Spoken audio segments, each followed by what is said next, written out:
तो चलिए रुक कर लेते हैं अपने मेहमानों का, जो चर्चा में इस वक्त मेरे साथ जुड़ चुके हैं। डॉक्टर अनिल गुप्ता हैं, प्रवक्ता भारतीय जनता पार्टी के। इस चर्चा में मेरे साथ जुड़ चुके हैं मोहम्मद आसिफ साहब हैं, कांग्रेस पार्टी के नेता हैं। रमेश ठाकुर जी हैं, वरिष्ठ पत्रकार हैं, वो भी इस चर्चा में जुड़े हैं। निरंजन पोद्दार जी हैं, राजनीतिक विश्लेषक हैं, उस चर्चा में जुड़े हैं। आप सभी लोगों का बहुत बहुत स्वागत, वेलकम।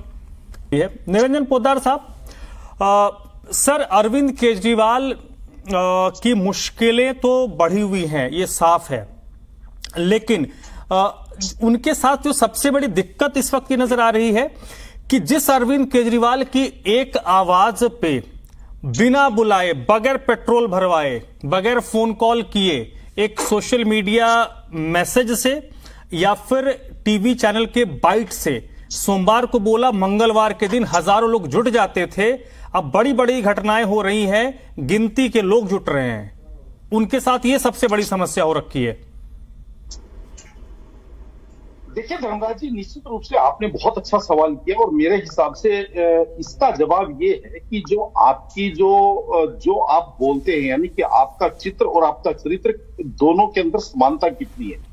यानी कि जो आप पहले कहते थे कि इसको गिरफ्तार कर लो, उसको गिरफ्तार कर लो, वो चोर है, सोनिया जी को गिरफ्तार करो, 3 दिन रिमांड में रखो और सारी की सारी जो जितनी देश की चोरी है सारी की सारी उगल करके आपके सामने रख देंगे। आज कहीं ना कहीं जब आप उसी सिस्टम के अंदर आपका बारीक बारीक पिसाई हो रही है, तो आपको ऐसा लग रहा है कि ये तो अन्याय है, कोई राजनीतिक पार्टी आपके साथ अन्याय कर रही है। लेकिन आपको ये चीज समझना चाहिए, जिस तरीके से शीला दीक्षित जी का इन्होंने एक समझ लीजिए उनका हमारे यहाँ कहा जाता ना, बुढ़ापा खराब कर दिया, क्योंकि शीला दीक्षित जी ने जीवन पर्यंत समाज सेवा और राजनीति के अंदर अपना एक आयाम स्थापित किया, लेकिन अंतिम समय में उनका एक हिसाब से उनके ऊपर एक समझ लीजिए बहुत ऐसा दाग लेकर उनको परमात्मा के अंदर विलीन होना पड़ा कि जो दाग उनके अंतिम समय तक लगा रहा भ्रष्टाचार का। तो कहने का तात्पर्य यही है कि कम से कम आप क्या बोलते हैं, आप क्या सोचते हैं, आप क्या करते हैं, ये चीजें आपका पीछा छोड़ती है। हमारे यहाँ कहा जाता है कि जो जबान की कैंची होती है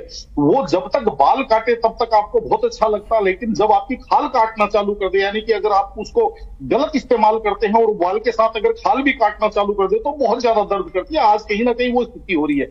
और यहाँ पे देखिए धर्मराज, मैं बार बार 2-3 चीजें कहूंगा, थोड़ा सा समय देखिए चलिएगा। निश्चित रूप से भ्रष्टाचार की बात हम कर रहे हैं, भ्रष्टाचार, आर्थिक भ्रष्टाचार हुआ कि नहीं हुआ, लेकिन 2 चीजों का भ्रष्टाचार तो मैं मानता हूं वो सब दुनिया के सामने है। पहला भ्रष्टाचार शाब्दिक भ्रष्टाचार। क्योंकि जो जिस तरीके से इन्होंने पहले कांग्रेस के नेताओं को जिस तरीके से शाब्दिक भ्रष्टाचार उनके लिए इन्होंने इस्तेमाल किया, और उसके बाद में चुने हुए प्रधानमंत्री को मानसिक रोगी, और आप ये समझ लीजिए सदन के पटल के ऊपर, यानी कि विधानसभा के अंदर कहते हैं ये तो चौथी पास राजा, और जिस तरीके से राजनीति के अंदर जो शब्दों की जो गरिमा जितनी इन्होंने डाउन की वो सबके सामने। और दूसरा एक वैचारिक भ्रष्टाचार, उसकी बात अभी रमेश ठाकुर जी ने भी करी। जिस तरीके से ये कहते थे कि जब भी आपके ऊपर आरोप लगे आपको तुरंत इस्तीफा देकर के आपको जांच, आज जिस तरीके से मुख्यमंत्री पद के ऊपर चिपके हुए हैं। लेकिन यहाँ पे दूसरा बिंदु ये है कि अब कहीं ना कहीं जिस तरीके सीबीआई और ईडी जिस तरीके से काम कर रही है धर्मराज जी, थोड़ा सा संदेह का, देखिए संदेह के दायरे में इनकी भी कार्यशैली आ रही है। मैं वो इसलिए कह रहा हूं क्योंकि आज ही की खबर है कि जिस तरीके से सीबीआई ने खबर लीक करी कि भाई उन्होंने सारा का सारा दोष मनीष सिसोदिया के ऊपर मढ़ दिया है, और उन्होंने मनीष सिसोदिया को पूर्ण दोषी बता दिया, आतिशी का नाम ले दिया, सौरभ भारद्वाज का नाम ले दिया। लेकिन वो संयोग से वो कोर्ट में थे और उन्होंने तत्काल उनको जब उस खबर का पता चला तो वो जज साहब के सामने खड़े हुए और उन्होंने कहा कि भी ऐसी मीडिया और सोशल मीडिया में खबरें चल रही है, मैंने तो ऐसा कोई बयान नहीं दिया। जबकि उनका 161 का जो बयान था उसमें भी रिकॉर्ड के ऊपर उन सब चीजों का कहीं कोई वर्णन नहीं था। तो इसका मतलब क्या है कि भाई सीबीआई जांच के साथ साथ कहीं ना कहीं राजनीति भी कर रही है, ये चीज तो इससे प्रमाणित होती है। और सबसे बड़ी बात देखिए, जिस तरीके से चर्चाएं हो रही है, बहुत सारे सवाल है, चाहे आप अब अनिल जी यहाँ पे बैठ करके भारतीय जनता पार्टी के प्रवक्ता हैं, लेकिन हो सकता है जज भी बन जाए कि वो दोषी हैं। लेकिन मेरा ये मानना है कुछ चीजें ऐसी हैं जिनका आप ये समझ लीजिए योग बन नहीं रहा। वो मैं इसलिए कह रहा हूं कि मई 2021 के अंदर आबकारी पॉलिसी लागू होती है। ईडी के अनुसार कहा जाए तो फरवरी के अंदर गोवा के अंदर चुनाव हुए, तो यानी कि फरवरी तक किकबैक लिया गया, वो गोवा चुनाव में खर्च किया, यानी कि जो पैसे के वो 7 महीने वो पैसे ट्रांसपोर्टेशन में पड़े रहे, यानी कि हवाला किनके पास पड़े रहे या किसके पास पड़े थे, वो कहीं ईडी या सीबीआई ने कभी कहीं पे भी किसी प्रकार का उसका वर्णन नहीं दिया कि 7 महीने से वो पैसे कहां थे। धर्मराज जी 20 सेकंड और बहुत महत्वपूर्ण बात है, तो वो नहीं था। और उसके बाद में जुलाई 2022 तक ये आबकारी नीति चलती रहती है, जब तक ना मुख्य सचिव को पता होता है, ना एलजी को पता होता है, ना भारतीय जनता पार्टी को पता होता है कि इसमें इतना बड़ा भ्रष्टाचार हो गया। ठीक है सर। निरंजन पोद्दार साहब, क्या भविष्य देख रहे हैं सर, मोटे सीधे सीधे राजनीतिक तौर पर आम आदमी पार्टी का?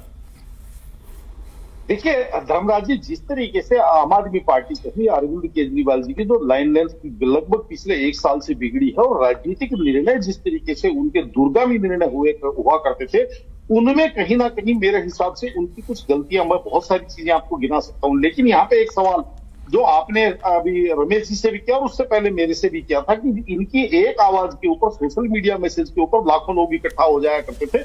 देखिए वो एक आंदोलन से निकली हुई पार्टी के साथ लोग जाते थे, और अभी उस पार्टी का वो आंदोलन की मृत्यु हो चुकी है।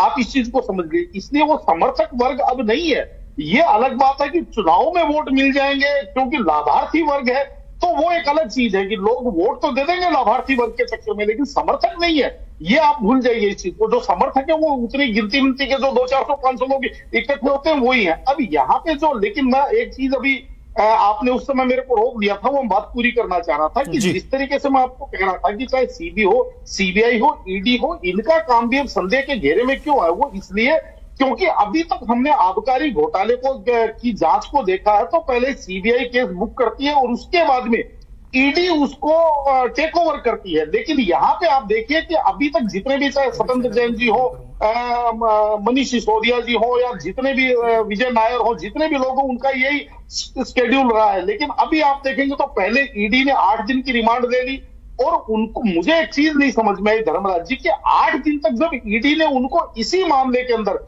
बिलो लिया, उसके बाद में अब सीबीआई 3 दिन के रिमांड में बिलो हुई छाछ के अंदर से कौन सा मक्खन निकालने की, ये मेरे को समझ में नहीं आई। तो कहने का तात्पर्य ये है कि ईडी ने जब इसी मामले के अंदर 8 दिन तक उनको रिमांड के अंदर लेकर के और सारी की सारी जांच कर ली, सारी चीजें पूछताछ कर ली, अब मेरे हिसाब से मक्खन तो जो था वो निकल चुका है। अब इसीलिए संदेह के दायरे में आता है कि भाई ये कहीं ना कहीं शायद राजनीतिक प्रतिशोध भी हो सकता है। लेकिन ये भी बहुत बड़ी दुर्भाग्य की स्थिति है कि जिस तरीके से हमारी राजनीति है, उसके अंदर मुझे तो कई बार इस चीज का अंदेशा होता है कि अब शायद हमारी राजनीतिक दृष्टिकोण ऐसा हो रहा है, जो राजनीतिक दल इस तरीके से काम कर रहे हैं जैसे राजनीतिक प्रतिशोध की तरफ हमारी राजनीति आगे बढ़ रही है। तो इससे कम से कम बचना चाहिए, नहीं तो मेरे हिसाब से।